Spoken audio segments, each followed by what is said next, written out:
happening in Charlottesville, Virginia, from a development in real estate and zoning and planning and gentrification and assessment and value and affordability standpoint. And awesome weather. And fantastic weather. I mean, it's the best. I mean, even when it's raining outside, I have a zest for life. Well, that's because of who you are. I mean, seriously, if it's like thunderstorming outside, I'm like, let's get after it. Yeah, I'm not a fan of humidity. You don't like the humidity? I'm not a humidity. No, because it messes up the hair? I'll tell you. What do you got? What's the product of choice over there? It's looking sharp. Yeah, we won't. Tresemme? Yeah, I think we've had this discussion before. Little Tresemme number 4? We don't share. No, actually, I use a paste. Okay. Little pomade?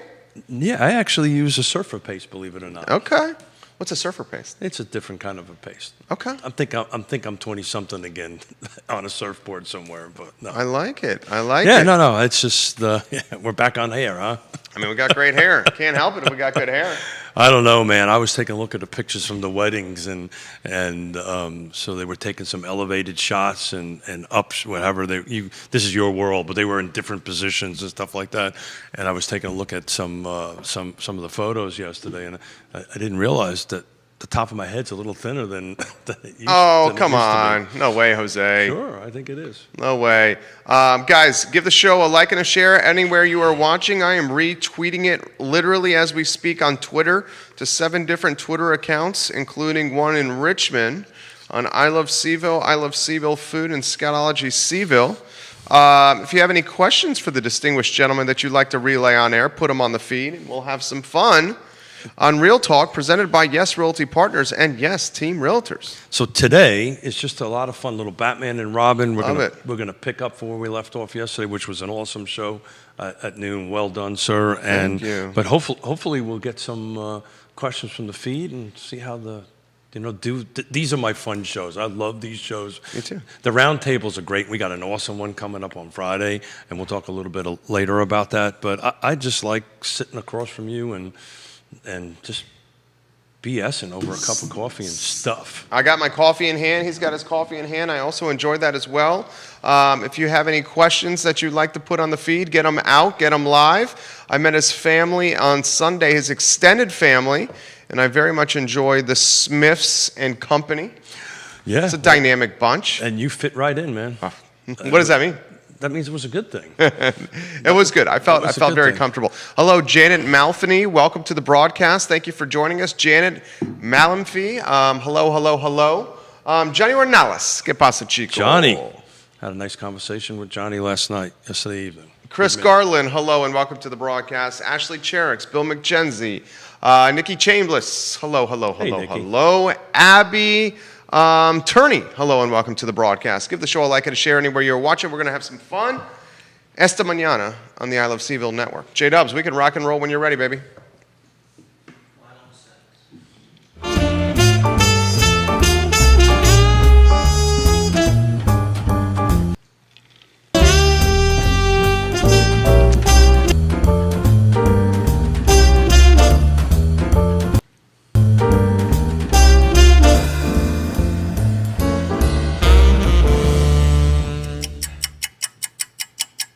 Good Tuesday morning, guys. My name is Jerry Miller, and welcome to Real Talk, an insider's guide to real estate, life, and the pursuit of happiness on the I Love Seville Network, presented by Yes Team Realtors and Yes Realty Partners. Today's program, a dynamic one: real estate, zoning, planning, affordability, housing, all these topics in the news and making, folks, the rounds in our community. We'll talk about all these today on the program. Before we do, let's welcome Judah Wickower, our director, and also the star of our show, Keith Smith with the studio camera, J-Dubs. Good morning, Keith. Good morning, Keith Pasa. I'm doing well. How are you? If I was doing any better, it'd be illegal. There you go. Tuesdays and Fridays and Mondays now are my best days, so thank you. I just enjoy sitting across from a microphone with you and just having a great time and being who we are. And it's just great that folks are watching. So interesting. We started the show. We started pre-production show. Huh? I didn't go in the green room today. No, you did not. Brian Dean Susia, the realtor. Welcome to the show. Hey, Wanda Brian. Schenk. Hello. Hey. Lumber's price dropping. It is. So I mean, it's still 3 times higher than it was normally, but it looks like it's below $1,000 a board per 1,000 board feet. So that's a good thing. And then it was interesting because I Dang, dude. It just dropped to $9.50 and 60 cents. I'm tracking. Yeah, me too. Hit refresh. Oh, I didn't. Nope, let me hit refresh. So let's talk about what that might mean for everybody. And it's interesting because I ran the last 4 days in price changes, and I actually saw the first time new construction went down. So there was 1, 2, 3, 4 Ryan Home projects or homes.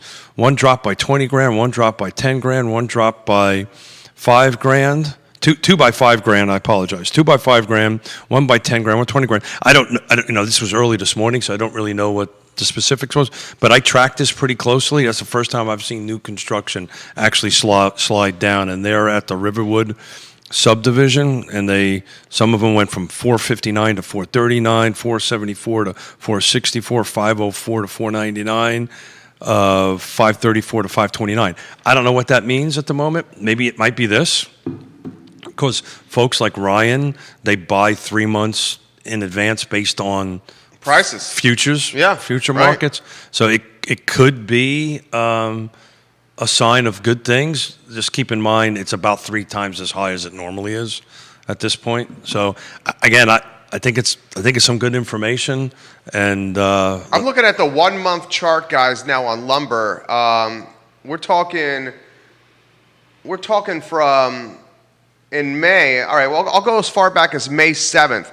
May 7th, lumber, $1,686.60, and that's measured in price per 1,000 feet. Price per 1,000 feet. So, Keith Smith, May 7th, 2021, which is a month and a week ago, it was $1,686 per 1,000 square feet. Today, my friend, $950.60. You're talking a difference of a delta over $700. So back, if you push it back 5 years and you take a look at the running average, it's somewhere around $500 to $600. So we're about double or more or less of what it normally is. So I think that'll start trickling down. And again, there may be some other issues going on with the Ryan, why they reduced. It just was noteworthy. I've been tracking this every day for the last couple of months. That's the first time I've seen a new construction active go down.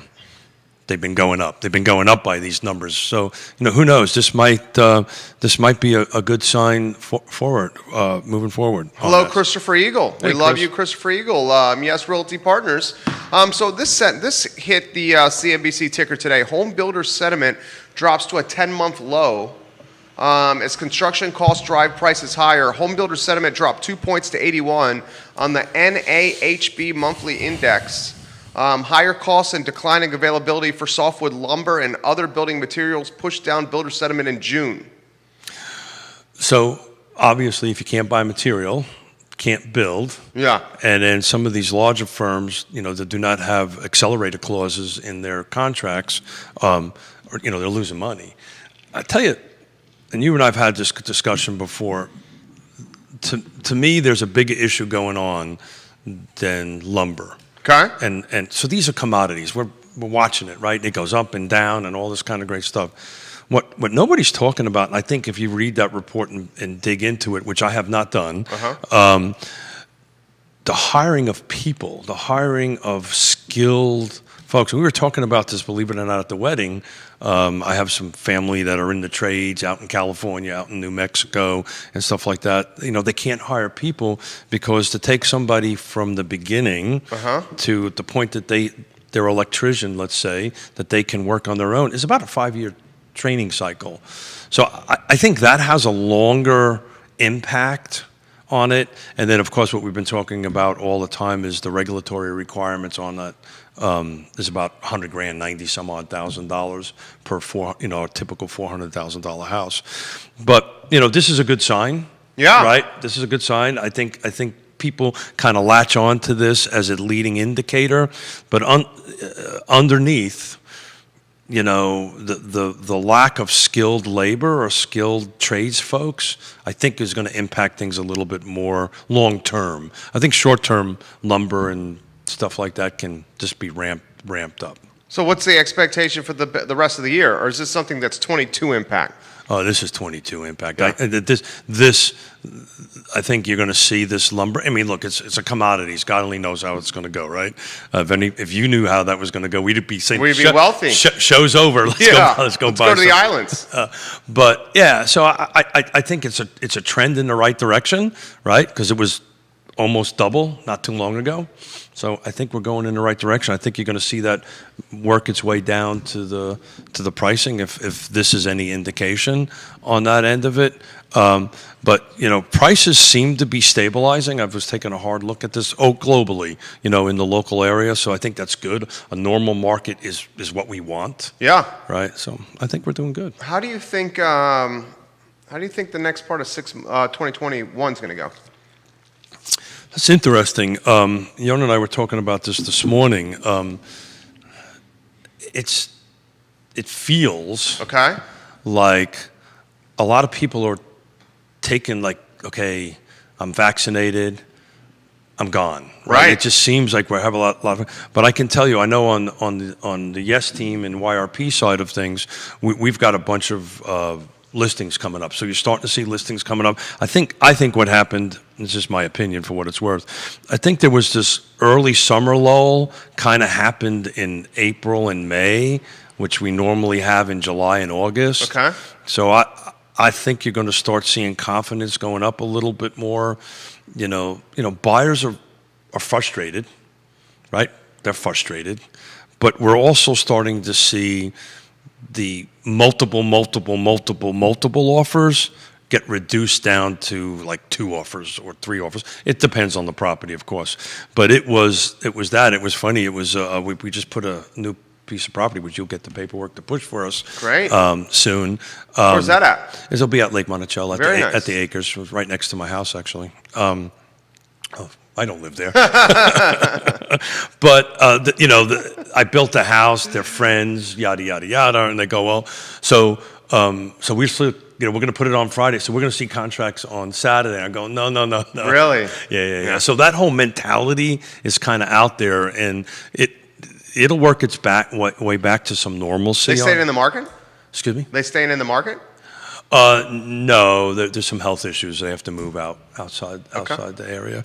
But the reality of it is, I think you're starting to see the market stabilize a little bit as far as product coming on, product going off, that kind of thing. So I feel good about the second. I'm trying not to answer this. You did a very good job of sidestepping that. I've been doing you this. have the gift of gab, my friend. I've been doing this long enough to know to do that. That was the best non-answer I've ever heard right there.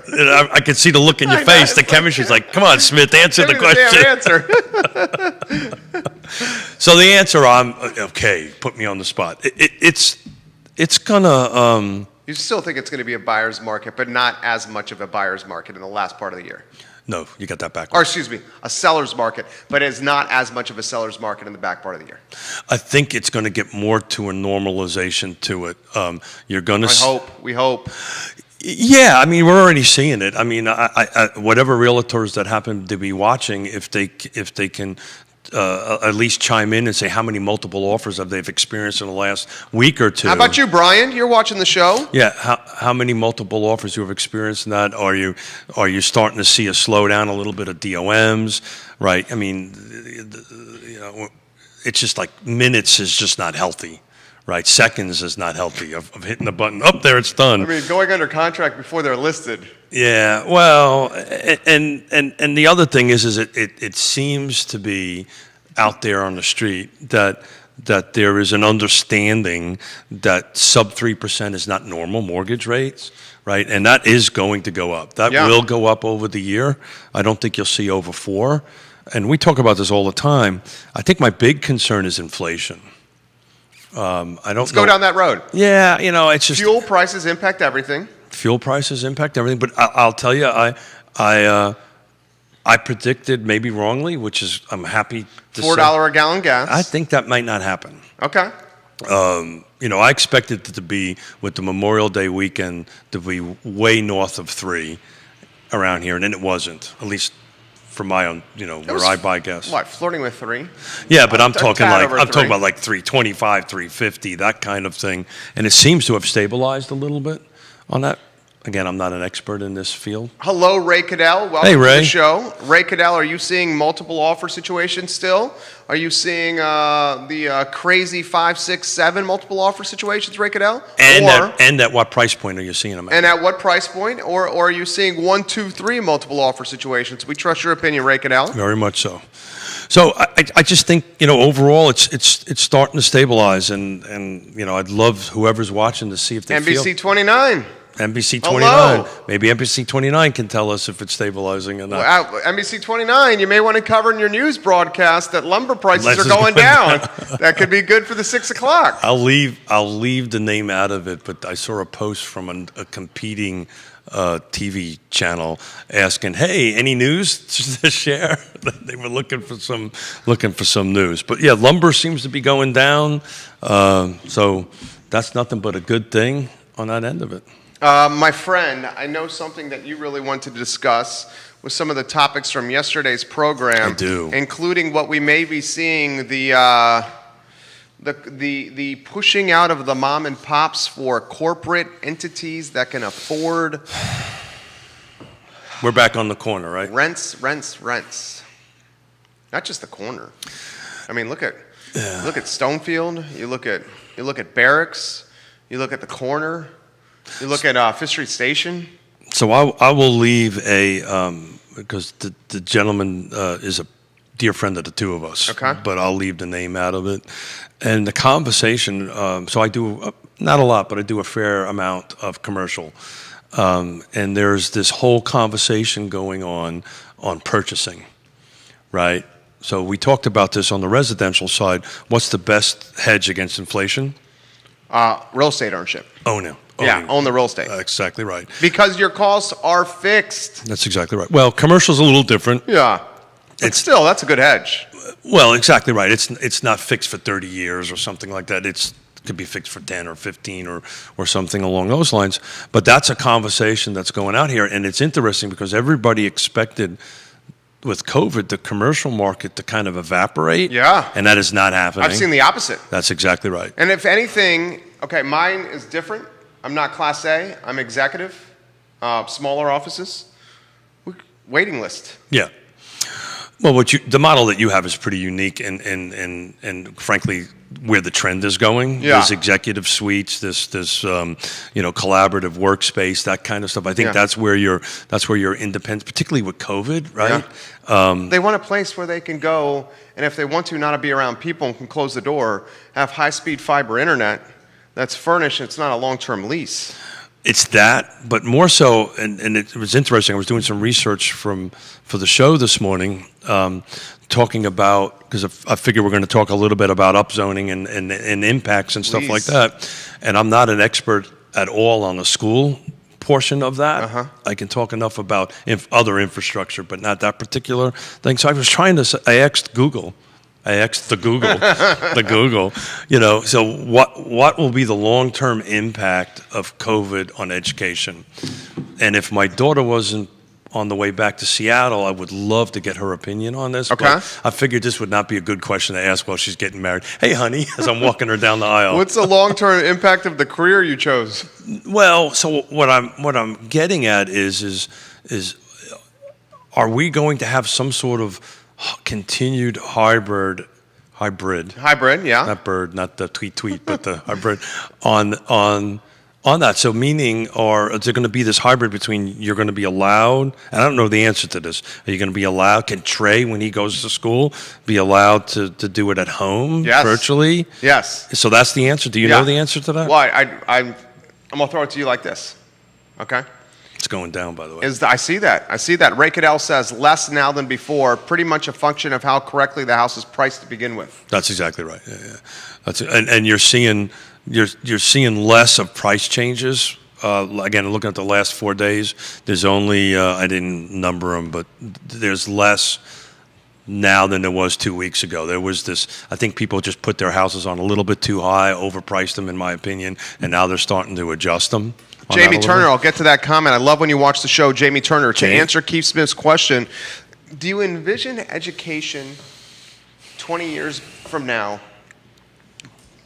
20 years from now, we're going to be in agreement that technology is going to be better, right? I would think so. Right? That's a no-brainer, right?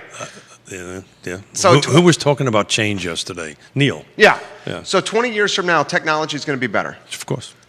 I envision a world. It'll be different than it is now. I'm not so sure better, but that's a different This is issue. what I envision 20 years from now.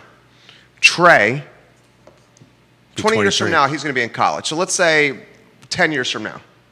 Trey is going to be in middle school. Trey is going to have the ability to learn from home.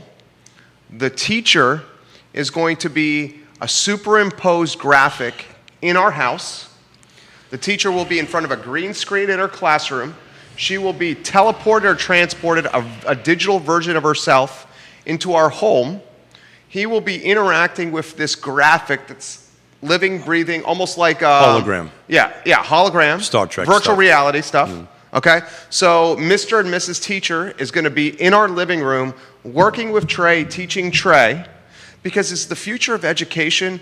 Old buildings that need tens, if not hundreds of millions of dollars to maintain, that are not clean, that are not ventilated, that cost taxpayers a hell of a lot of money? Or is the future of education invest into some technology and do this virtual reality education that anyone can learn anywhere? So I'm clearly have zero. I've thought a lot about this. I know you have, but I have zero expertise in this thing, and we'll bring in. Can you imagine a virtual reality I Love CVille network?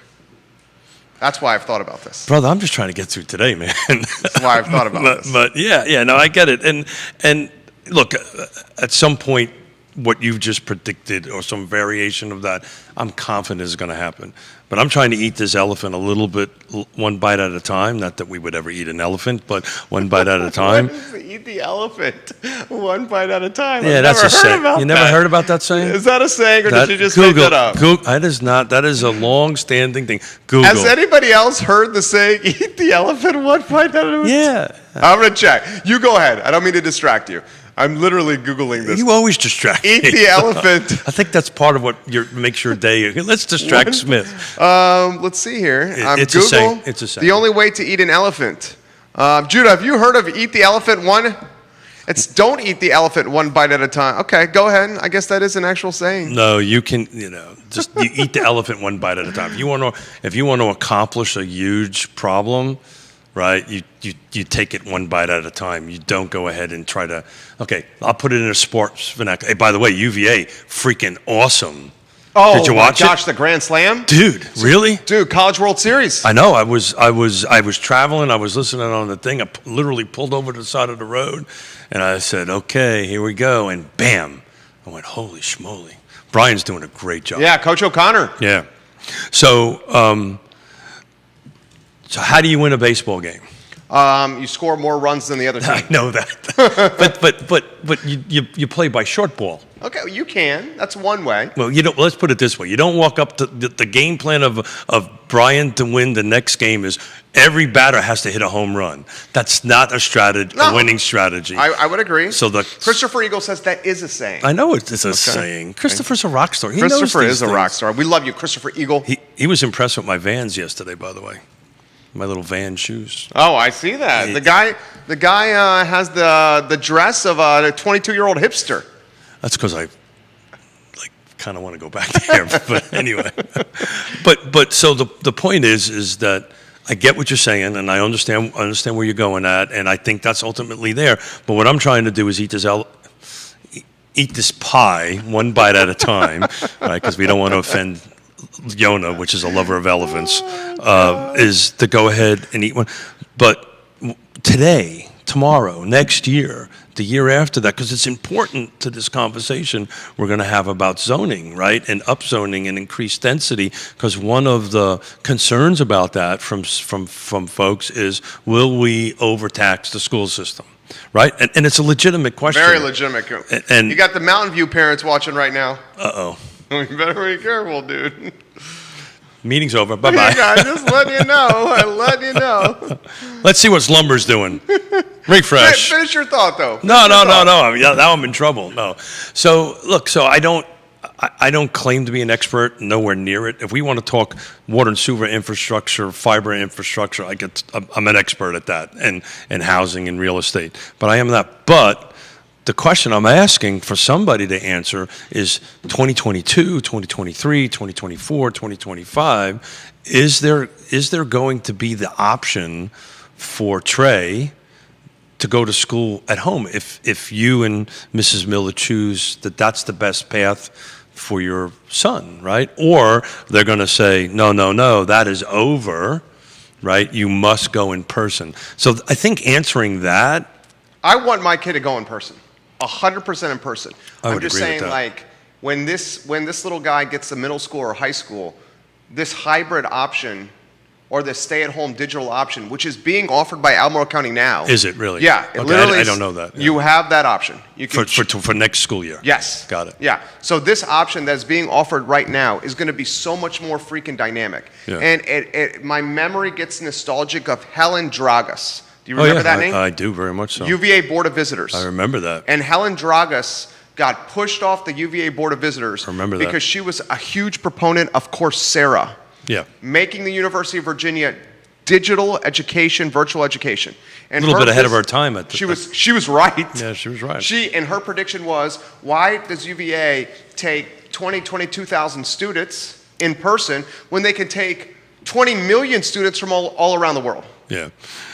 Well, but yeah, so it's now the counter of that is the maturity you get from this in-person interaction. Sure. Skill sets. Yeah. Skill sets. Yeah, and that, you know. Mark McKinney's watching. Crozet. Hey, Mark. CAC. He says, look at Western School District right now, Keith. Yeah. Overpopulated. It's overpopulated because everybody wants to go there, and that's kind of the track on that. And I'm looking at this more of a global or a regional question. I don't know. Is that the answer out there? I don't really know. I'm not the expert on it. I know that it's probably never going to go back to where it was. And this is the same thing in the business world, right? In our world, you know, in my business, right, the real estate business, the brick and mortar world is, for all intents and purposes, going away to small little pods. That's kind of what we do, right? This big, large brick building with hundreds of agents in it, it's just not going to be there. But it's kind of industry specific, right? Yeah. Right. Yeah. If you're one of my agents, I want you on the road meeting people, not sitting in an office. Right. But that's how we run. Jamie Turner watching from Orange County, Woodbury Forest's finest, Orange County's finest. Jamie Turner, Gordonsville's finest. I've been following the market, Keith, a bit in Orange, Culpeper, and Gordonsville. I've seen more price decreases in houses staying on the market longer over the last month. Jamie Turner, you make us better, baby. Yeah, totally. I don't have Orange in these set of numbers. We're looking at it, but you know, there is. I don't like the word going down. It's just a price adjustment, a price. They're kind of stabilizing on the pricing on it. I don't like.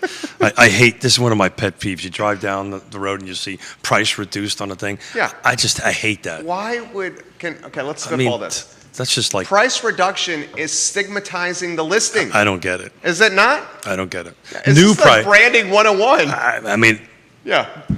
I'm almost going to say I'm not that smart, but you'd yell at me, so I won't say it. See, you say instead of price reduction, say new price. New price. I know, it's a no-brainer. God. I mean, I don't know. It's just like, okay. I mean, if I'm walking in the door and I'm negotiating against you in price reduction, I'd be like, this guy wants to sell his home immediately, right? Yeah. Whatever. I just never understood understood it. But that works for people, and, Yeah. and so I'm not criticizing that at all. And I'm trying not to get the Woodbury Forest people or No, what you're doing is you're offering advice, a different perspective. a different perspective. I'm different, all right. So I don't know that, I understand increased density impacts schools. I also, and I again, I'm not educated enough to talk intelligently about this, but I do know that families are getting smaller, right? I do know the trend based on the NAR Parenthood is statistics. so hard, Oh, dude. dude, Dude. so hard. Oh, man. Longest, shortest Is thing Harry, ever. is Harry watching? Harry Tyson, are you watching? Raise your Because- hand over there, Harry. because I'm gonna Harry, get- I enjoyed meeting you, HT. So it's been a while since we've had a toddler in the house, and there was a little bit of a meltdown going on. It was Sunday after you saw Harry. I don't know if you saw him, but little Harry was eating a piece of cake about the size of freaking. This is what I saw. I love meeting Harry. I love meeting your oldest daughter. I saw Harry, Little Harry? on a sugar high, like an absolute sugar high, running everywhere. And then I saw Big Harry and your daughter scoop him up, put him in the Subaru, and sprint for Connecticut. Sprint. Well, actually, they went home. Okay. But yeah. And you were like, "Are they leaving? Are they leaving?" Is that pretty much it? That's what happened. Yeah. I was like, whoa, where did everybody go? But thank you for coming, by the way. It's great to meet Oh, your it was lovely so wife and your son. Your son is awesome. How was your second time meeting them? Do you remember the first time? I do. It was at El Mariachi. El Mariachi. At the Soft Open. Thank you. I'm impressed. Yeah. I got to get you something better than that. This is good. Yeah. Oh, this is what I say to the people that. No, finish your thought. I lost it. No, you did not lose it. You did not. No, I just, you asked me this question yesterday. The statistics, and I didn't bring them with me because I just didn't have time. I was Kids busy. in schools, families getting No, smaller. I get that, but this missing middle thing we've been talking about, where I think it's on the horizon and it's coming. What kind of impacts it's going to have, and I look at it a different way. What if we don't do it? Right. So if we don't do it, places like Crozet will just get more expensive, get more affluent, get more white, right? More like us, and it really won't diversify the neighborhood. Saying that, I understand it. The schools right now are stretching at the brim, and I don't have an answer to that. I do know if nothing happens, what the result's going to be, because there's going to be more of what's going on right now. And not that there's anything wrong with that, to quote Not that there's a Seinfeld. Seinfeld. Not there's anything wrong with that. Wrong with that. But it's that. But if you do some simple Google searches and take a look at Minnesota and some of the other states, Arlington's in the process of doing it right now. This missing middle, they don't really. They're not really seeing the negative impacts. Which is traffic, more cars on the road. Yeah, so what- Infrastructure wear and tear. So what they're seeing is more use of bikes, more use of public transport, more use of walking, right? The walk scores start going up. Devil's advocate with you? But the where is super important, right? Exactly. So Because if you do that in Crozet, that's where's someone biking? Where's someone well, walking? there's And where's just- someone public transporting? I bike around Crozet. This, but yeah, you're 100% right. You're gonna bike there with your kids? No, but a good friend of the show does that. Matthew Gilligan. He lives in Charlottesville, and he puts us on his e-bike and. Well, he's going on bicycle trails in the woods. No. If you take a look at his Facebook page, his wife has taken his kids to school in the back of their rad. Well, that's the city of Charlottesville. I understand that. Yeah, Yeah, And because we have bike lanes there. some do and some don't. The bike needs a lot of help, frankly. But in any event, look. There's no silver bullet, right? There's a silver buckshot. There's silver solutions to it. I just know if nothing happens, it's just going to keep on growing. The prices are going to go up and all that stuff. I've always believed in it. Maybe I've offended a few folks by saying that, so I hope it's not my intention to do that. But I just know it's going down. Lumber's going down. I see that. Well, hit refresh. Neil Williamson's got a comment. Mark McKinney, get ready for this comment from Neil Williamson here, coming out in a matter of moments. So Neil Williamson, Free Enterprise Forum. Neil Williamson, Free Enterprise Forum. Neil Williamson, Free Enterprise Forum. Per former Albemarle Planning Commissioner Daphne Spain, during the baby boom, schools shifted to 2 shifts of learning virtually, doubling the student capacity. Today, there would be child care impacts. Yeah, so there's child care too. But I just, if we leave it alone, it ain't going to get better. Yeah, no, that we're in agreement with. And so sometimes, and I'm all for the American dream, people owning homes. We undoubtedly need more supply. Yeah. We just need to make sure the infrastructure is also considered. Without a doubt. That's all I'm saying. And so what'll happen here, and it's interesting because we've talked about this before with Neil on it. Our Albemarle and Charlottesville are very unique.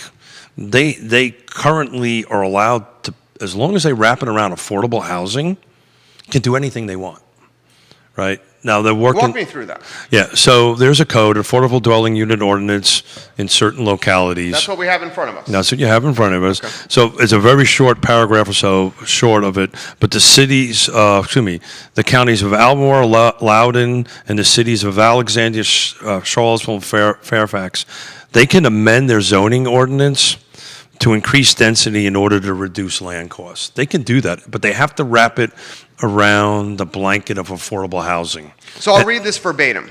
Should I read it verbatim? It's up to you. But I mean, this is an important paragraph. Well, it's been around since '88, so that everybody knows. Do a lot of folks know this? No. Right. You know this. That's why you brought it up. And furtherance of the purpose of providing affordable shelter for all residents of the Commonwealth, the governing body of any county where the urban county executive form of government or the county manager plan of government is in effect, the counties of Albemarle and Loudoun and the cities of Alexandria, Charlottesville, and Fairfax may, by amendment to the zoning ordinances of such locality, provide for an affordable housing dwelling unit program. The program shall address housing needs, promote a full range of housing choices, and encourage the construction and continued existence of moderately priced housing by providing for optional increases in density in order to reduce land costs for such moderately priced housing. That's correct. And it goes on a little bit more on its stuff. But so let's break that down a little bit. So Charlottesville and Albemarle, you asked the question yesterday if this happens in Charlottesville, how it's going to impact Albemarle County. You do your prediction, I'll do my prediction. Well, what I was getting at is Charlottesville and Albemarle can work together. Ooh. Right? You think that's going to happen? No. Neither do I. But hence the word. Hell no, that's going to happen. Hence the word could. Right. Right. Under this ordinance, they're allowed to do this, that they could work to get. Was that too direct? No, that was hilarious. You deadpanned it. It was so good. It's so well timed. They have a history of not doing it, right? Yeah. And you know this better than anyone. Yeah. This would be a great thing. But Charlottesville and Albemarle could work together to work on this particular issue. And all they don't have to rewrite the zoning ordinance. Well, they have to amend a zoning ordinance to allow it, but they don't. They could do this today or within 30, 60, 90 days. It has a public process it has to go through, but what they can do is they can set conditions. That's the important thing in this. They can set conditions based on their affordable housing plan. So they can say, and I'm just spitballing here, they could say, look, you can do up to 4 units on a Belmont lot, just to pick a thing, right? But it has to meet all this criteria. It has to be within 100 yards of a bus stop, right? And again, this is not gospel, I'm just running this off the top of my head. It has to, the schools have to have a certain amount of capacity in it, which is within that district. The infrastructure has to be there as far as water and sewer, and there's whole kinds of things that smart growth. they can list out that if you check these boxes, and that's what these other jurisdictions do. So once they say you're allowed to do this, let's say Minneapolis or Arlington's, I was reading their proposed plan. If you turn around and you check all these boxes, it just immediately comes down and you can do it. But the boxes there's quite a few. I mean, this isn't going to be just like Keith and Jerry, let's go throw a couple of units up and see what happens. They're going to have to do this, but it has to be wrapped within the affordable housing thing. And then there's going to have to be a tax incentive, right? Because Keith and Jerry are not going to do it unless there's some sort of tax. Yeah. Taxes, because the costs are going to be so prohibitive to do. A lot. Barrier. Mucho. Hard. What would be the Spanish word? Mucho.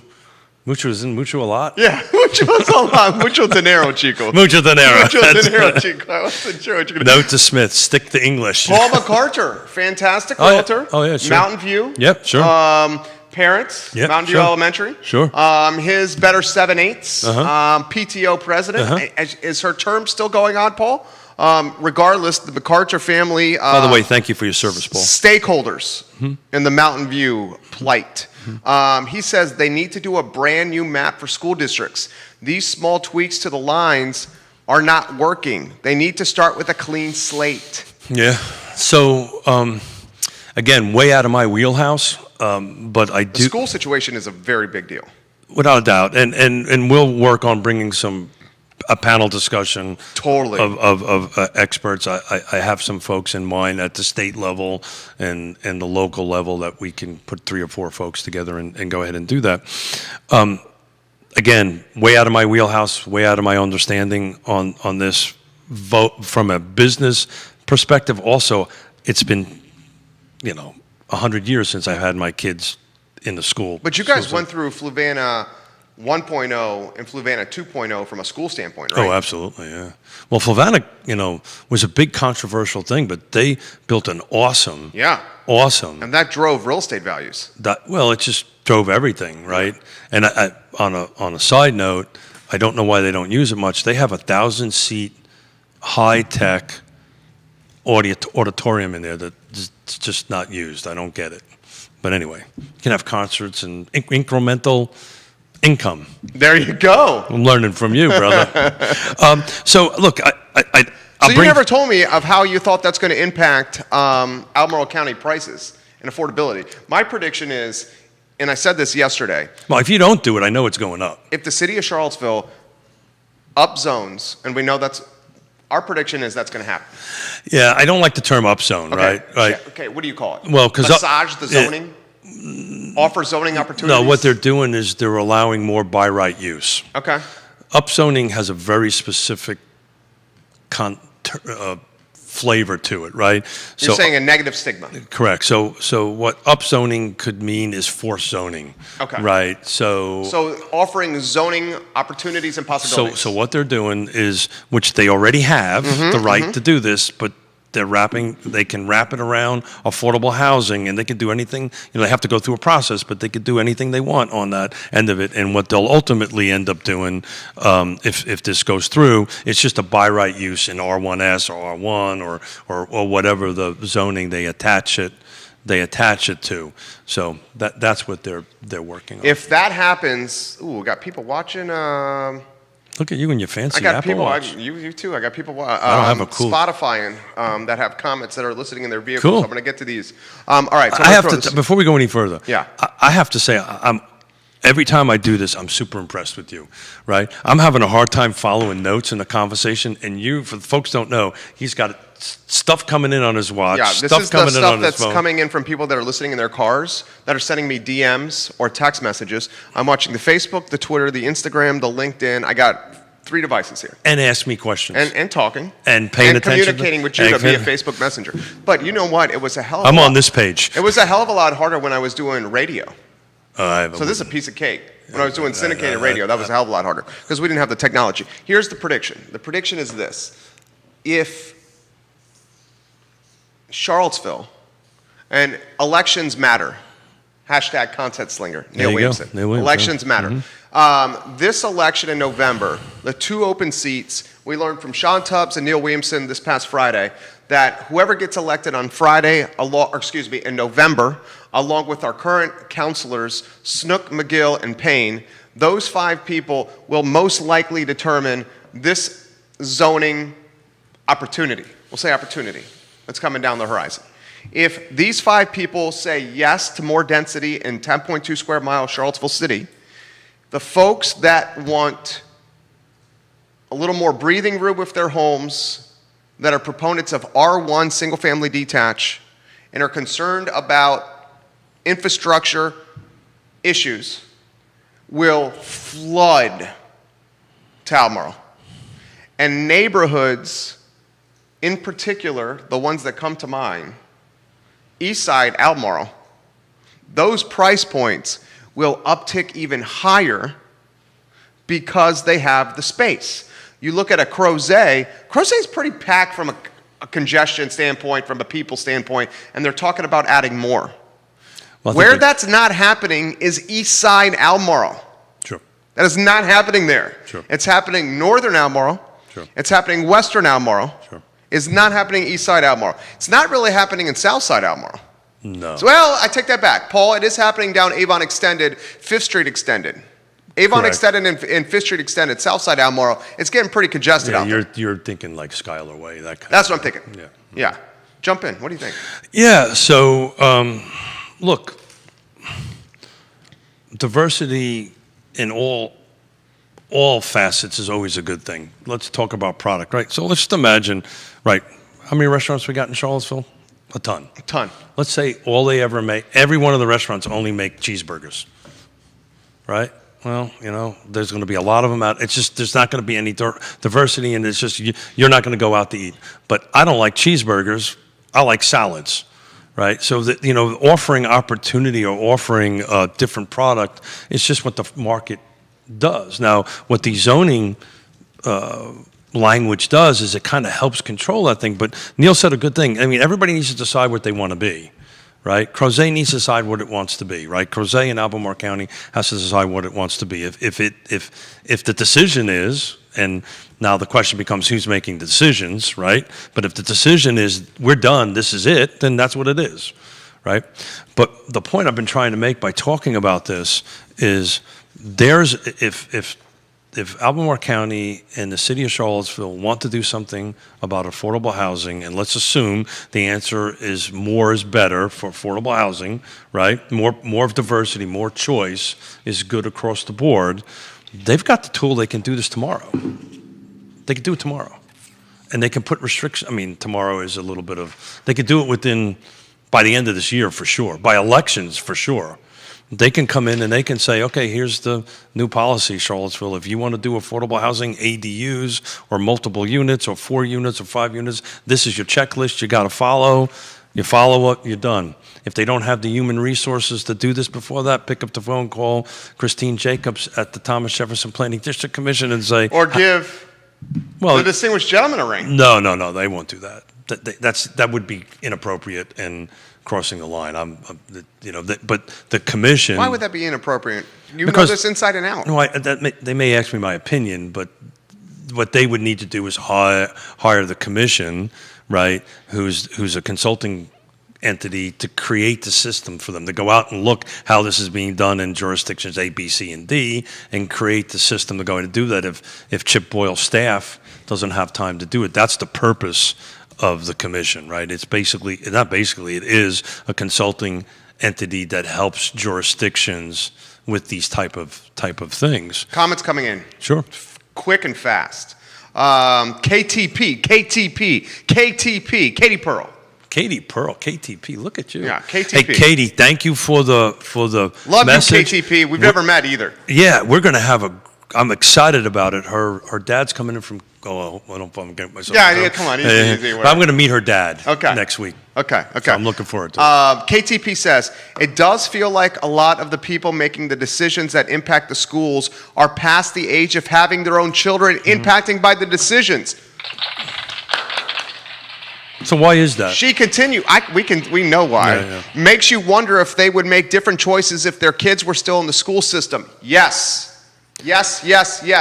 Katie, my kid is 3 years old. We're talking about having another one. I'm going to Ooh. leave it at that. Or I'm going to leave it at that. Why is it that the people making the decision about schools have kids that are no longer in schools?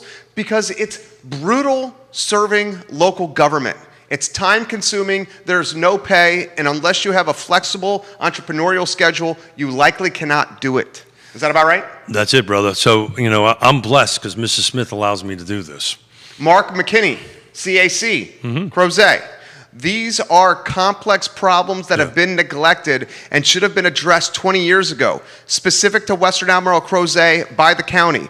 Growth equals more tax revenue. Now we're trying to play catch-up. My personal opinion, I don't see solutions actually being implemented over the next decade. However, we have some great universities, UVA, Virginia Tech as an example, who have very reputable public policy, public administration programs. I'd like to see a PhD level student take many of the Albemarle Charlottesville topics you and Keith discuss and use it as a case study. What went right? What went wrong? What do we need to fix these issues? That's interesting. I had a conversation with a professor of architecture at UVA and 4 weeks ago, and Darden UVA is starting to grow its real estate classes. Actually, I was asked to do some adjunct, talk is what they wanted me to do. But yeah, you're 100% right. That's a great thing. Darden take it on as a project. It would be a great, and they have a real estate division, some sort of great program that they can take it on to go ahead and analysis. Or you pay some money, you get folks that have PhDs and master's degrees in this at the commission and say, okay, tackle this. Give us this. But it's called free talent. Well, it's not free. You got to pay for it. Well, if they make it a case study in the PhD program, that's free talent. That's free talent. That's free talent. Neil Williamson from Allison Rabel's Daily Progress Breezy Hill article. Charlie Armstrong with Southern Development said he disagreed with the Planning Commission's interpretation of the Village of Rivanna master plan and that the plan mentions gross density for this area. It says, in this particular area, 115 units for 115 acres, so that's a gross density calculation, he said. And beyond that, quite frankly, I think it's bad planning to put lower density in our development area. That's a philosophical difference that I think we have with some of you, end quote. That's Charlie Armstrong. I've seen Charlie and Frank play racquetball at ACAC. Don't mess with Charlie, don't mess with Frank. Southern's got some very good talent over there in the racquetball courts. Not as good as me, Charlie and Frank, though. Not as good as me, Charlie and Frank. Well, they would agree with that. I know they would agree with that. I love those two guys. You're not a little competitive, are you? I'm extremely competitive. So are you. A little bit. Yeah. So the reality of it is Charlie's spot on, right? And I'm trying to balance. I know this one intimately. Okay. Okay, no, but go ahead. No, No, please. It's pretty hard for me to match an intimately. So why don't you go? You should see the incredibly strategized and organized and galvanized East Side neighborhood called Glenmore. Sure. And what these people are doing. Sure. To fight Rivanna Village and Breezy Hill. You're talking people that legitimately are current or retired C-suite executives meeting and planning weekly in a room of how to battle something with obscene wealth and time to dedicate to this. So it's not even the wealth, it's the time. And just to go, they are so organized. Yeah, sure. So to go back to Katie's comment, right, and then and then put a little bit of a bow to it, the problem is most folks at your age, right, that are having children that are in the school system don't have the time that I have, right? And so they're the ones that are the active folks. They're also, let's face it, it sounds like you got a lot of NIMBYs there, and not in my backyard. I'm here. I don't want anybody. I got no comment on that. I don't. Well, it's true. I don't want anybody else in. God bless America. They can say that, and they can talk about that, and they can organize that, and do it. It's unfair to a certain degree because the other side isn't having an opportunity to do that. Because as Katie is articulating, Katie's working a gazillion hours a day, taking care of her children, taking care of business, taking care of her husband. Husband's an awesome rock star, and they're doing what they need to do to live their life. And then, certain folks like myself that have more time, And are blessed with the ability. Go ahead. Mark McKinney, Albemarle Planning Commissioners do not have term limits. CCAC members appointed by the Board of Supervisors do have term limits. So That is change number one. I disagree Planning with that. commissioners need to have term limits. That's what he says. They don't have formal term limits, but they have some sort of term limits because They're appointed by BOS. And if BOS turns, the BOS can appoint a new planning commissioner. they're appointed. Is that right, what I said? Yes and no. Okay. Which part was wrong? Well, there's a little bit more detail to it. So the Donna Price is your representative. That's correct. So Donna Price tomorrow can pull out. Let me tag Donna. Let's get her on the feed. Should I get her on the feed? I love Donna. Yeah.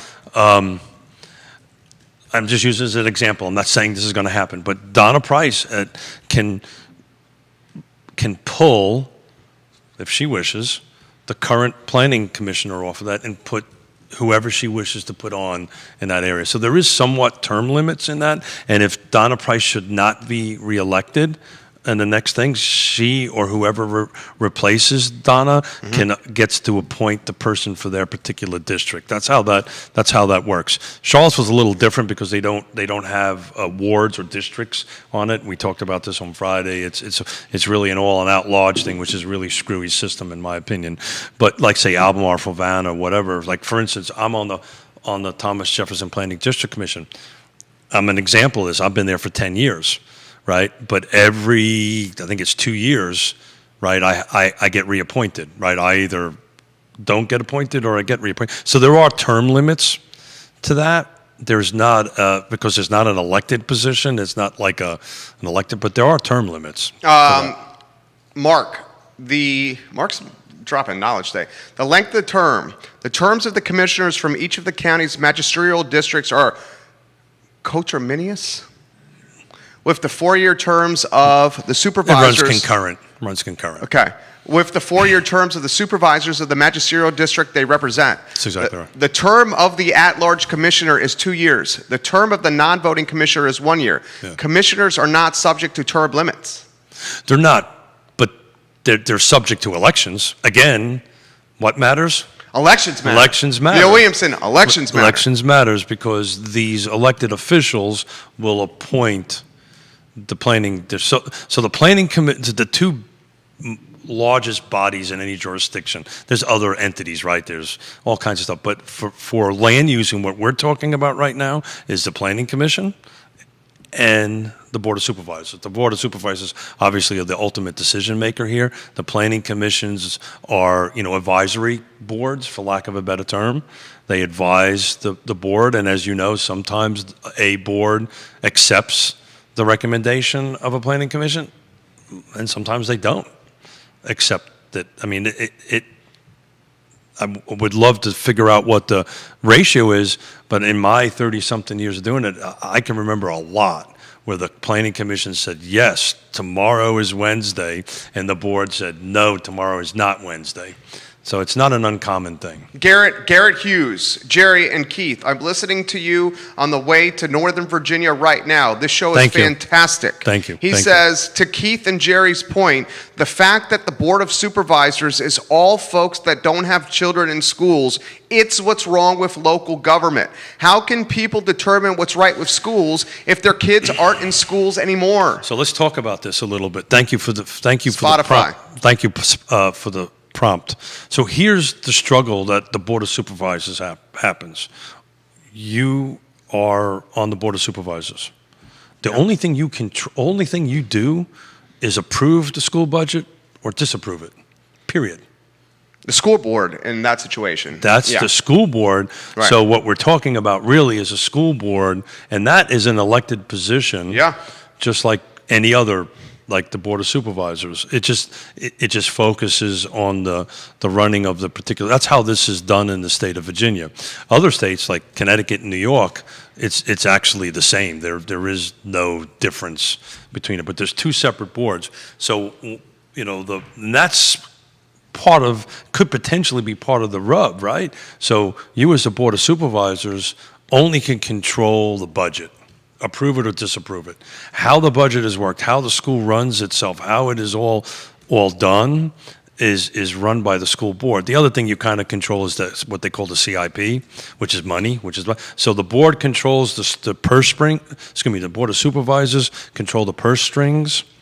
The school board controls the operational side of things. Right. So if you're interested in school board stuff, Run for school board. run for school board. Yeah. And I will tell you, I know in certain jurisdictions, and Neil will correct me if I'm wrong, I don't keep a close eye on the school board elections, but I think they're either vacant. There's a lot of vacant spots On school board?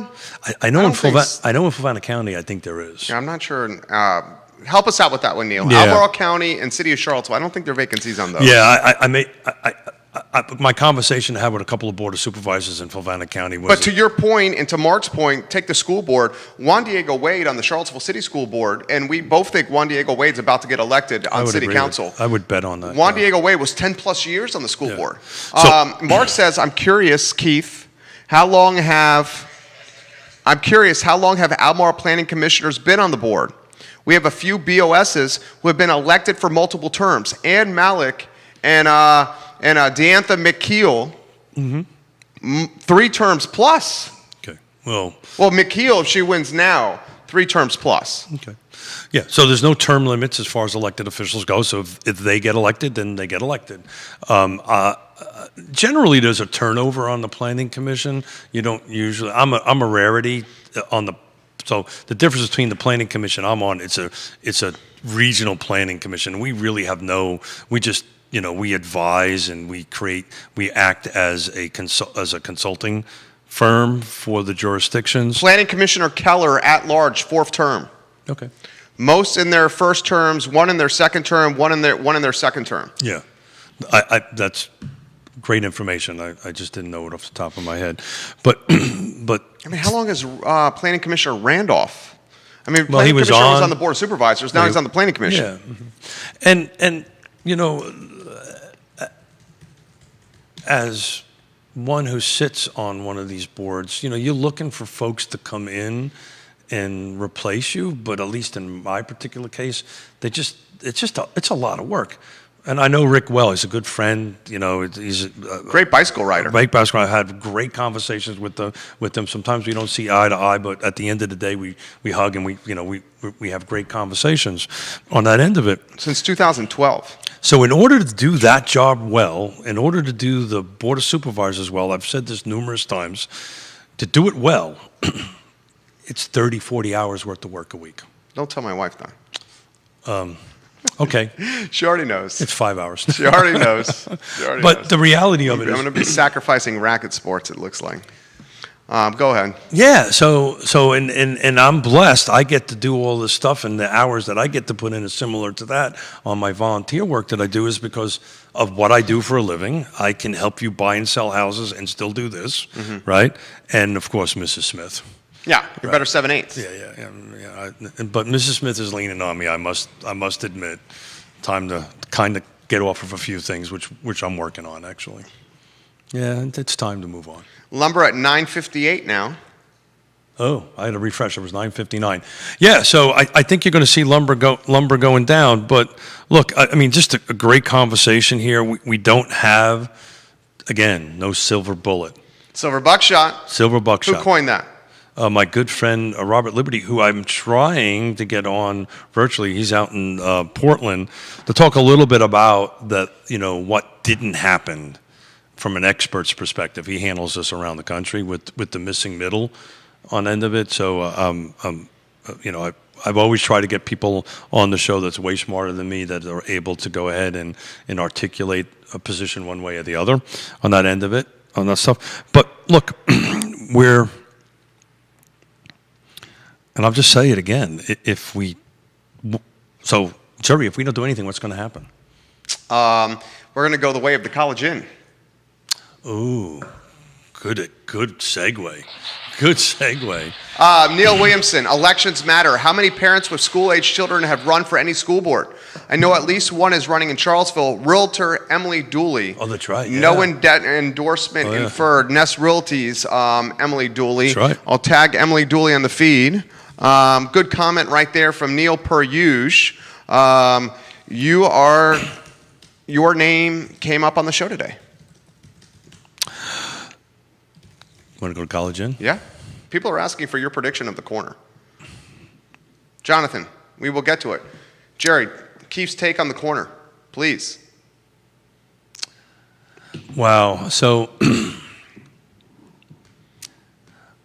from an emotional perspective, I would prefer it not to see the change. So we just talked about change is good, and now I'm about ready to put my old dude hat on. And, I don't want to drive down the corner and see, all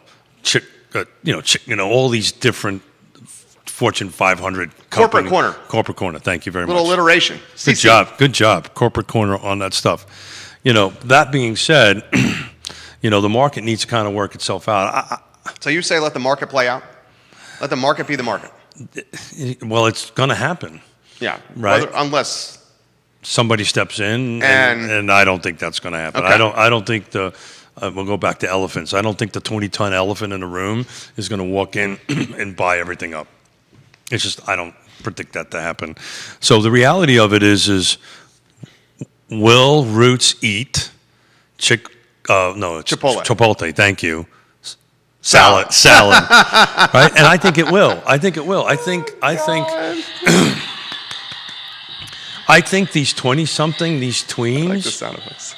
These tweens, or whatever you want to call them, or teenagers and 20-something, they're very brand aware. Yeah, oh my God, more than ever. But the local brand aware. And I seen this when we were at the wedding with these younger folks that were there, because they are to me. But,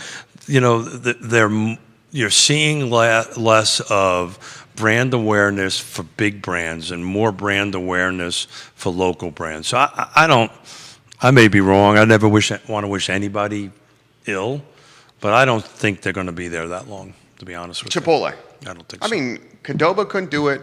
We say Sheetz is an anomaly because they didn't have the gas pumps. Yeah. So maybe we don't use Sheetz as a leverage point for that this was argument. just a bad business. It was a bad business issue. That was just Sheetz without gas stations is like the white spot without Gus Burgers. There you go. Okay, so we throw Sheetz out. Qdoba couldn't do it. No. The counterpoint, though, is if Tip Top Terry and Hunter Craig and the female that also owns a large portion of the corner, where I really got to figure out her name, if they continue to increase rents the way they're doing, the mom and pop will not be able to afford it. No, but it also may go the other way, right? So What's the other way? Well, so if it fails, right? Then corporate will want to stay away? Yeah, look, and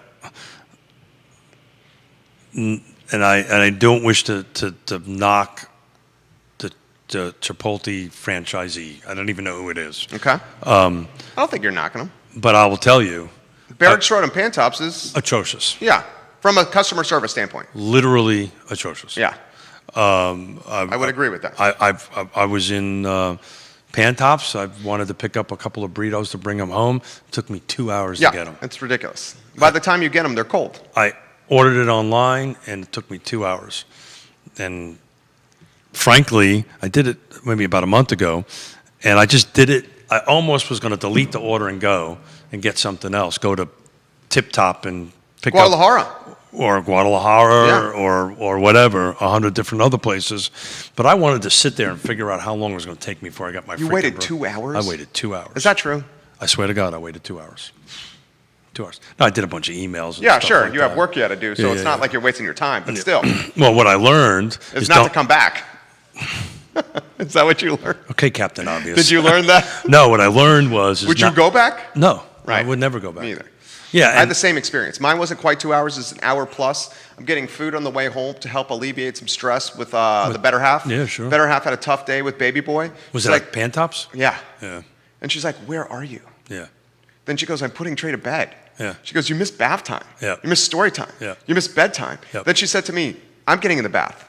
Yeah. And then she said, where's my dinner? Good And night, then honey. I came in the house and Good she night, was more honey. pissed off. She was Jeez, more I wonder pissed why. off. And I was like, I'd send a bill to Chipotle. But yeah, so I don't think it'll work. Now, you take the opposite, and I keep on saying, but you take a look at Chick-fil-A. Chick-fil-A will always do well, not because of sandwiches. Because they crush it with customer service. That's exactly right. Yeah. They use manners, and they're polite, and they have somebody in the drive-thru, a human person outside, in the outside, helping expo. So a shout out to Christopher Eagle's wife, who is one of the GMs, the managers over at the Pantox Chick-fil-A. And I was in there the other day, and wanted to get something to eat on the way home, got in the line, came through. I was in and out in about 10 minutes. The line was wrapped all the way around, super efficient, right? Thank you, sir. Can I help you, sir? Got out, and I literally sent a picture and texted Christopher, and I said, give your wife a heads up, kudos. This was outstanding. Johnny Ornalis watching. Hey, Johnny. Guadalajara, we love Guadalajara, we love Guadalajara, we love Guadalajara. And we love... And El Mariachi. El Mariachi. He says, Keith Smith, you could have had a margarita on the patio at Guad Fontaine and got your order in 20 minutes. You know what, brother? He says, hint, hint, hint. Hint, hint, hint. I apologize. I am so... You're right. Well, Johnny Ornalis, he's got to love hearing the atrocious customer service from Chipotle. As much as I like to go to Fontaine, if I was thinking straight and I wasn't, I could have just went... Zion's Crossroads, El Mariachi. And it was... I walked out. I had to pick up some shoes at Red Wings, some work boots. That's why you were there. And I caught my corner of my eye, and I went, okay, let me go do this. And I flaked out. Johnny, I apologize. I'll say 5 Our Fathers and 2 Hail Marys. Go drink a margarita. As my act of contrition on that, so I apologize. So what is your prediction of what's going to happen? I think you're going to see a spike of this corporate stuff. Me too. I think you're going to see it. And then it's going to be up to us, the consumer, to vote with our dollars. That's exactly what's going to happen. Then I think you're going some bean counter somewhere is going to go. There's no ROI here. There's no ROI here. They peace out. And then Tip Top Harry, Hunter Craig, and the lady who owns a large chunk of the corner, we got to figure out her name. All you got to do is go on GIS. We got to figure out Neil Williamson. Neil, do you know her name? Can you help us, Neil Williamson, please? So if we're making predictions on this, that's what I predict. I predict that you'll see an influx. It happened at Penn State. Yeah. You'll see what we're predicting. It came up and then went down? Penn State went from charm and mom and pops and locally owned to corporate. Yeah, but we're still in the corporate thing. We haven't came down. We haven't gone from corporate. So, Penn State may be very different. I don't know. It's much larger, too. It is larger. Isn't it like 50,000? It's considerably larger than UVA. Yeah. So I think what you'll do is I think you'll see the corporate stuff climb up, right? And then I think at some point, I think the young people are going to vote with their dollars, and I think you're going to see it drop off. It may take a time before that happens, and then there's a whole weird thing, because I guarantee you they at least signed a 5-year lease. Oh.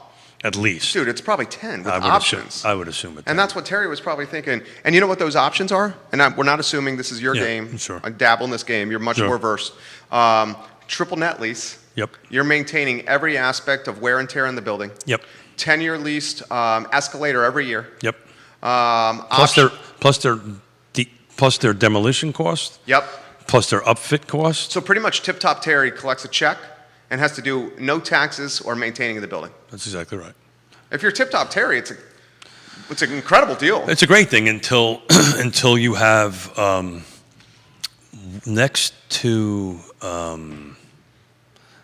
what we've been talking about, Starbucks and Chipotle over in Pentops, there was a pet store place that went bankrupt. Pet Value. So until that happened. And then all those customers, you know where they went? Animal Connection. I know Patty Zeller.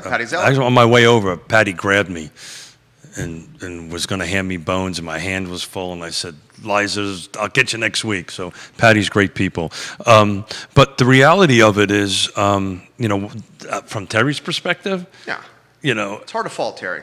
No, of course not. Yeah. But if we stop paying or we go file bankruptcy, then Terry's stuck on the back end of it. Let me ask you this question. Help me understand. Then he has to take the building apart and all that stuff. If they decide in the 10-year Who's term, they? Chipotle, if they decide somewhere, because we're in agreement, it's probably 10 years, right? If I was Terry, I wouldn't sign anything less than 10 years. Exactly. But and he had the leverage, right? I'm assuming that's what happened. Okay, let's say sometime, help me, educate me, More comments coming in here. Somewhere I love your new watch band, by the way. Thank you. That's a gift from my wife. Somewhere in the 10-year term, Okay. Chipotle says, we got a piece out of here. There's no ROI. Yeah.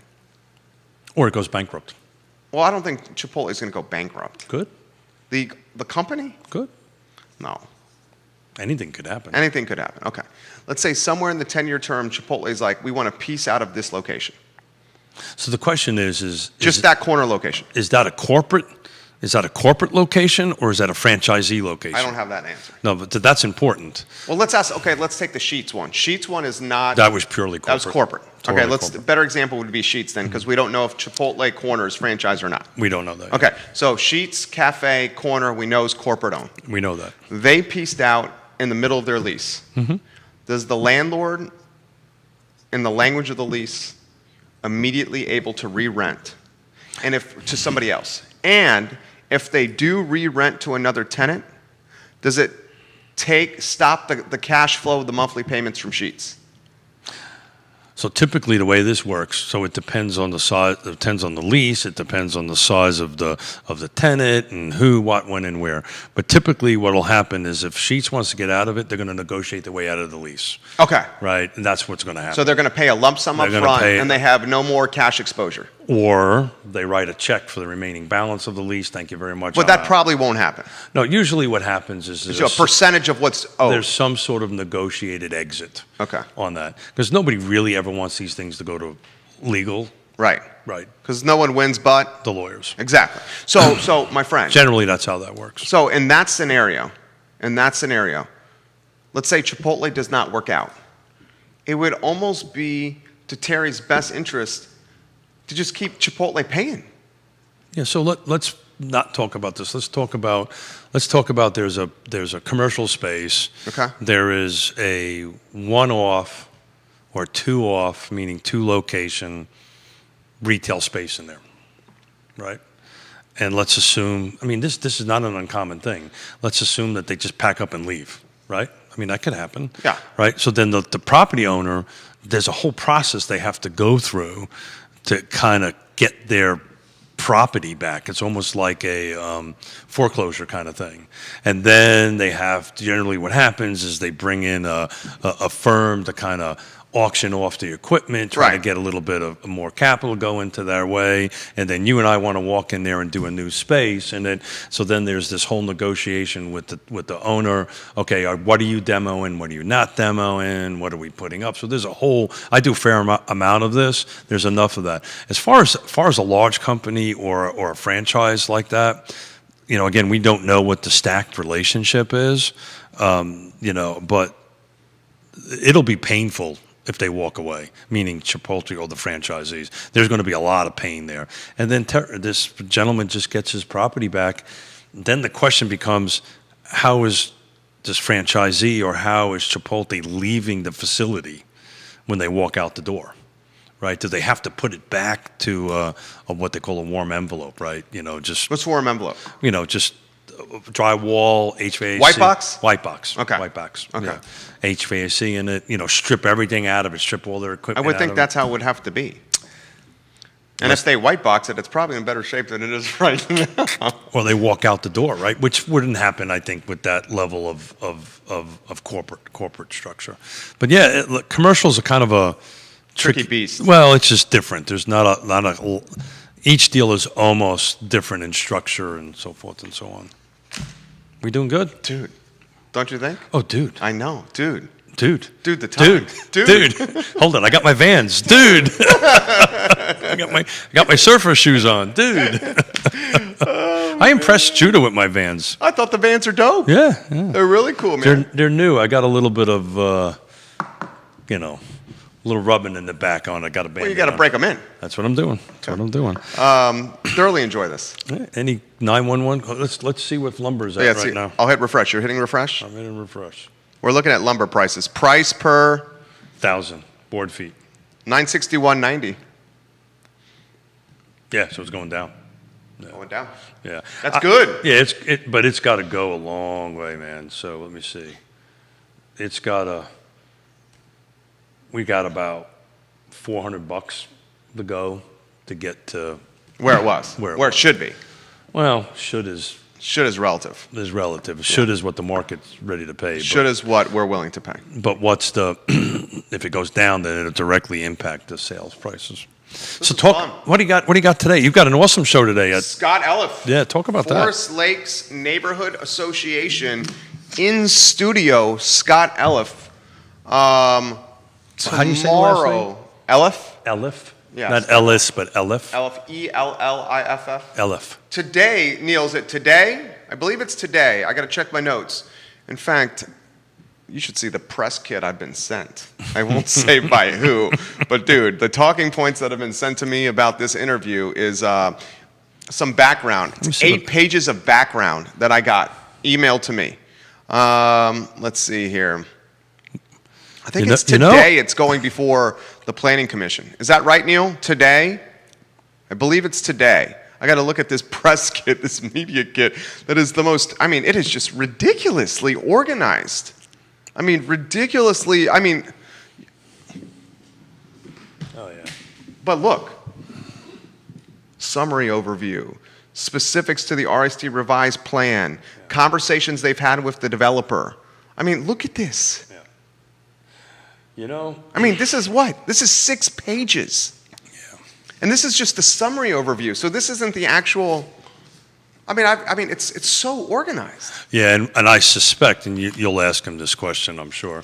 I suspect what they'll do is they'll stack this stuff. So you will talk for 3 minutes, then step down. Oh. I'll pick it up and take it from minute 4 to whatever. That's totally what's happening. Yeah, they have like 50 to 100 speakers ready to go. So it's not that I'm going to predict this, but I've actually seen that go against folks like that. I mean, why? Because the organization turns off the decision makers? Yeah. That's why? I've seen that happen. But typically in a little bit more rural jurisdictions where, it's just, a little too much. Yeah. We'll see where it goes. Time will tell. We'll watch it and we'll see how it goes. I just looked at my calendar. I'm actually doing some emails that hour. I'm going to chime in and watch the show, and I may offer some opinion if it's okay with you. Please, your opinion's always welcome. But it's interesting. You could, it's a delicate, as one who helps people get projects either approved or so forth and so on. Yeah, this is your game. Sometimes it can go the other way. You got to really know your audience. And it's today. Yeah. The RST development issue is going to come up before the Planning Commission today. Yeah. Mm-hmm. So again, the Planning Commission is just an advisory board. If it gets shot down, right? Still goes to the Board of Supervisors. It goes to the Board of Supervisors, and Albemarle's Planning Commission has tremendous amount of influence with the Board of Supervisors. yeah, as a rule of thumb, Because they're appointing them. well, so technically, And they're more in the weeds than the soups. that's exactly right. So the intent of that is to be the eyes and ears and the advisory for the supervisors. It doesn't mean that's the way it's going to go, but sometimes it depends on the jurisdiction. It depends on the Board of Supervisors. Well, I mean, let's analyze the board. I know you got to go. Let's analyze. the I'm board. good. It's Jude. I got to go. Yeah, I'm good He's too. gotta I go. enjoy that. He's in a tough spot. J-Dubs, we'll wrap up J-Dubs here. Ann Malik, That's a board. she's not going to vote in favor of this. Yeah. I'm not in the weeds on this, so I'm not educated enough about it. I think that would be a safe bet, but yeah. Donna Price, a lot of her campaign was not this. Okay. That's 2. Galloway's going to vote yes. Okay. You know more. I follow this pretty closely. I know you do. I'm not following this closely. We'll ask Scott this question at 12:30. We'll have all the news outlets watching at 12:30 as well. Yeah. So I just this is the system. This is how this is going to work. I just think on a very outside edge thing, sometimes less is more, right? And sometimes more is too much. And I know that's really, really amazing What did information. he say? Less is What did more. he say? Sometimes less is more, and sometimes more is too much. Tonight at 6 p.m., Williamson. It depends on the audience that you've got to play to the audience you're speaking to. And I suspect the real conversation is not with the planning commission that they're going to have today. It's really with the board of supervisors. Yeah. That's what they're really doing. Don't you think? That's what I would be doing. That's what I would be doing too. Yeah. Well said. Keith Smith. Hey, Keith man. Smith. Keith Smith. Thanks, buddy. Yes, Realty Partners. Yes, Team Realtors. Yes, Realty Partners. Yes, Team Realtors. Trusted names in the game. You see this man's character. You see his integrity. You see his heart. If you're buying and selling, one of the most difficult decisions of your life, yes, Team Realtors, and yes, Realty Partners. They will make it happen. Good luck today on your love show, man. this. Yeah. Was today fun? So fun, right? I enjoy these. These, look, Neil and the round tables are absolutely awesome. I just like spending time with. I just like this, Yeah. and it just And then feels. seeing what happens and comes up. And Yeah, then I just love it. respond and react. I love it. I love it. Me too. We're out of here. Judah Wickower, 1140 on the I Love CVille Network. This is Real Talk Friday. Big show on Friday. I was sending a text to Jody Mills to see if she responded. Hold on. She did. Paul Cooper and Eugene and Fitzgerald. I don't know who Eugene Fitzgerald Paul is. Cooper's come on the show. But I know who Paul Cooper is, and then me, which is Jody. So 3. Yeah, so we're gonna have a total of 5 on Can we do set. it? Someone sharing a mic. So we'll figure it out. We'll figure it out. We'll figure it out. We always do. We'll figure it out. Guys, thank you for watching the program today. Have a good rest of your morning. 12:30 is going to be hot. Join us, baby. Take care. Nice job, bro.